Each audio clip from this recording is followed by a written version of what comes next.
વાત કરીએ વડોદરાની તો વડોદરામાં મોડી રાત્રે હિટ એન્ડ રનની ઘટના બની છે, જ્યાં રોડ ક્રોસ કરી રહેલા 19 વર્ષીય યુવાનને કચડવામાં આવ્યો છે કે જ્યાં 19 વર્ષીય યુવાનને કચડવામાં આવ્યો ત્યારે કાર ચાલક ટક્કર મારી ફરાર થઈ ગયો।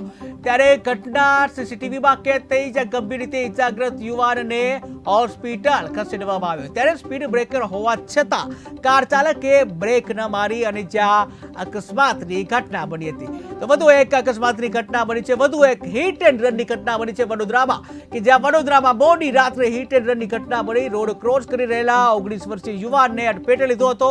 19 વર્ષીય યુવાન છે કચડાયો હતો। કાર ચાલક ટક્કર મારી પલાયન થઈ ગયો। જોકે ઘટનાના સીસીટીવી જે છે સામે આવ્યા છે, જ્યાં ગંભીર રીતે ઇજાગ્રસ્ત થયેલ યુવાનને તાત્કાલિક હોસ્પિટલ ખસેડવામાં આવ્યો છે। ત્યારે સ્પીડ બ્રેકર હોવા છતાં પણ કાર ચાલકે બ્રેક ન મારતા હિટ એન્ડ રનની ઘટના બની।